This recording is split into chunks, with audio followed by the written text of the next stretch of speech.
అవునా ఎవరు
స్వామి నేను కనుకుంటే చెప్పాను ఈ దేవతలందరూ తమని కలవడానికి రాక తప్పదని.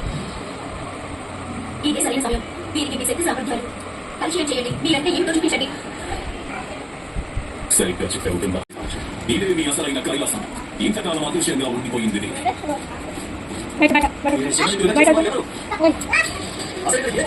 నీకు నమ్మకం కలగడం క్రోధాన్ని చూపించి మీ మనసులో భ్రాంతిని ఉత్పన్న చేశారు కదా. మీరంతా గంభీరతుల్లో తనని నమ్మి ఆహారం చేశారు. సామాన్య దేవతలు కదా మీరు తప్పులు చేయడమే నేను నేర్చిన విద్య.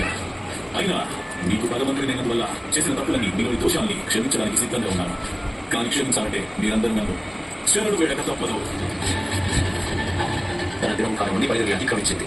ఓం జలంధరాయ నమః, ఓం జలంధరాయ నమః, ఓం జలంధరాయ నమః అంటూ నా నామాన్ని జపిస్తూ రాత్రి జపించిన వాడిని అప్పుడే ఈ రోజు మానవుడిస్తానని మొదలు చూస్తున్నాం. ఇది మూఢత్వానికి పరాకాష్ట. ఆయన నీకు మానవుడి గురించి ఏం తెలుసు? అత్యంత అయిపోయిన అనంతుడి మానవుడు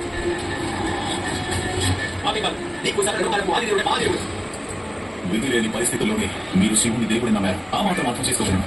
కానీ ఇప్పుడు మీ అసలైన భగవంతుడు మీ ముందుకు వచ్చి నిలబడ్డాడు. ఏమి భయపడండి. మిమ్మల్ని అందరినీ అగో ఈ శివుడి నుంచి రక్షిస్తాను. కేవలం మీరు నన్ను పూజిస్తే చాలు, నా పేరు జపిస్తే చాలు. నేను విడిపిస్తాను ఆ మాయావి శివుడి మాయలని.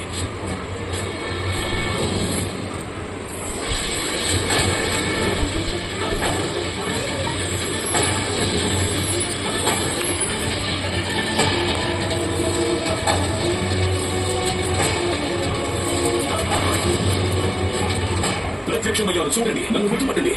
నేను మీ అందరి దైవాన్ని. అభివాదాలు చేయండి. ఓం జలంధరాయ నమః జపం చేయండి. మీకు శుభం జరుగుతుంది. ఎవరి దాముడు ఇంత ధైర్యానికి పడలేక ఇక మహదేవుడు ఈ సమస్యను పరిష్కరించాలి. వారి దగ్గర శిక్షణ ఇచ్చారు. మరియు చూడడానికి నాకు ప్రతిగా ఉన్నాడు. అవును, అంతేకాదు తల్లి నిజాన్ని ఈశ్వరుడు అంటారు. తల్లి ఈశ్వరుని అంటారా? ఎంత కంటే ఉంటాయి. అప్పుడు కైలాసానికి ప్రజలను కూడా నిర్మించుకున్నాడు. నిర్మించిన కైలాసం ఆటోని మేము కూడా చూసాం. దాని వైభవాన్ని ఒక్కసారి చూసిన ఎవరు కూడా ఎంత ప్రయత్నించిన వాళ్ళు చూపులు పక్కన తిప్పుకోలేరు. సర్వసందేశకుభోగానికి యాసత్వానికి చూపుని స్వచ్ఛమైన ప్రదేశం. భక్తి ధర్మం న్యాయాలకు కొలువు ప్రదేశం. ప్రజలను నిర్మించబడిన కైలాస పవిత్ర మించిపోయిందా? దేవరాజైనా తమ అహంకారమైన జన్మించిన వారిని మీరు ఇప్పుడు ఆ కైలాసంలో చూసి వచ్చారు. దేవి గుడికి లెక్కపెట్టిన రోహానికి ప్రతిఫలమే ఈ జలంలో.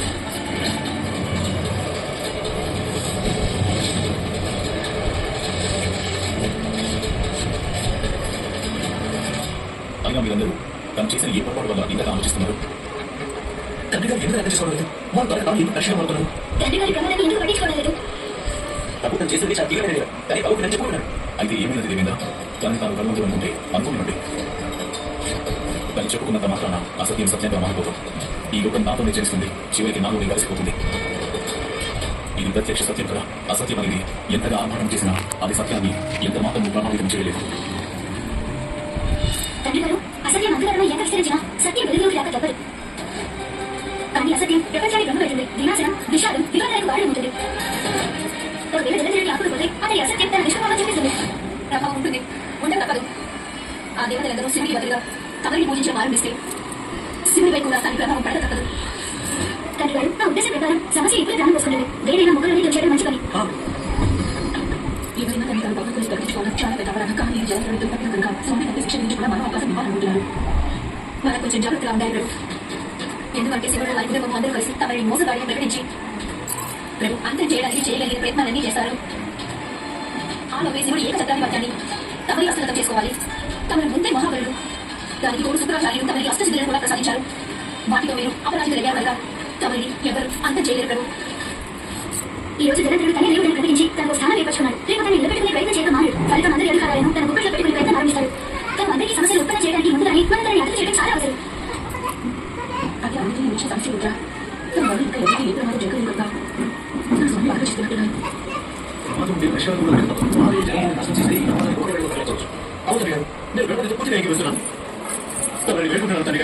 అందరికీ ప్రమాదం నుంచి ముక్తి కలిగించండి. అందరికీ రక్షణ ప్రసాదించండి. కానీ అంత చేయండి. ఆ దేవుని నాలుగు పాలన చేయండి. ఈశ్వరుడు ప్రతిరూపం కాదు, స్వయంగా తమరే ఈశ్వరుడు మహాబలి. మర్చిపోకండి, మహాదేవుడి అధికారం తనకు పుట్టుకతో లభించింది కనుక మీ దానికి ఎవరు ఆటంకం కల్పించినా వారిని నాశనం చేసిన అధికారాన్ని రక్షించుకోండి. అది మీ తక్షణ కర్తవ్యం. కానీ గణేష తన కోరిక నెరవేర్చుకోవడానికి జలంధరుడు అకృత్యానికి ఏమైనా పాల్పడ్డా లేదు కదా, దేవుడిని ప్రకటించుకున్నాడు. అంతే దాన్ని కడుపు కొంచెం ఆనండి. తమకి నేను ఒక చిన్న కథ ద్వారా నా అభిప్రాయం చెప్తాను. మీరందరూ ఉంటే దాని యజమానుల కథ తప్పకుండా వినే ఉంటారు. ఒక యాత్రికుడు ఒకనొక ఎడారి గుండా ప్రయాణిస్తున్నాడు. రాత్రి అయింది. దాంతో శిబిరం వేసుకొని పడుతున్నాడు. రాత్రి అంతా చలి ఎక్కువైంది. బయట ఉంటే పదే పదే తన ధరని శిబిరంలో పెట్టసాగింది. దాంతో యజమానికి తనపై దయ కలిగింది. దాంతో ఒంటికి తలరించుకోవడానికి అనుమతించాడు. ముందుగా తలని శిబిరంలో పెట్టింది. తర్వాత ద్రవంగా కొంచెం కొంచెం లోపలికి వెళ్ళడం మొదలుపెట్టింది. చివరికి ఒంటి శిబిరం చేరింది. యజమాని బయటకు వచ్చాడు. ఆ జలంధరుడు ఈ రోజు నేనే దేవుడు అన్నాడు. రేపు తమరి లోకంలో ఒక్కొక్కదాన్ని వశపరుచుకొని చివరికి తమకి ఏమీ మిగిలినవాడు. కొందరు శరణాగతులు వస్తారు. వారికి అవే మిగులు తప్పదు. కానీ ఎప్పుడైతే వారు తమ జీవిత విధానం తన ధర్మం తన పద్ధతులన్నీ మన తలపై ఎదురు మొదలు పెట్టారు. అవే వచ్చిన వారు శరణాగతులకి తన స్థాయి ఏంటో చూపించడం తప్పదు. ఈ జలంధరుడు శరణాగతులు కూడా రాలేదు. తన మనందరినీ శరణాగతులుగా మార్చడానికి వచ్చాడు. అందుకే తల్లిగారు మన ముందుగానే జలంధరుని అడ్డగించుకునే పక్షంలో తను అందరికీ అతిపెద్ద ప్రమాదంగా జరగలుగుతారు. ఒకవేళ జలంధరుడు తల్లి భగవంతుని నడుచుకున్నా అది సత్యమే కదా.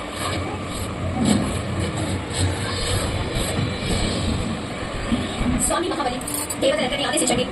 వారిని తమరి ముందు తల వంచుకు నిలబడే పరిస్థితిని వారికి కల్పించండి స్వామి. వీటికి బతికిద్దాం పట్టరాదు, ఒక నిమిషం ఆగరాదు.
ఇదొక పావుగంటది, మొత్తం 15 minutes పెట్టేసి.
పడుతుంది మంచిగా. ఇదే బెస్ట్ ఉంది అతికిచ్చేది కాదన్నావు కదా.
ఇవి ఎంత బర్త్డేస్ అయితే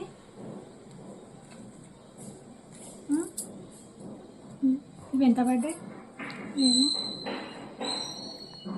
ఇది 40 రూపాయలు 50 రూపాయలు పడ్డాయి కదా. వస్తున్నాయి, ఇవే పెట్టాలి. ఇవి ఎంత బాగున్నాయి ఇవి.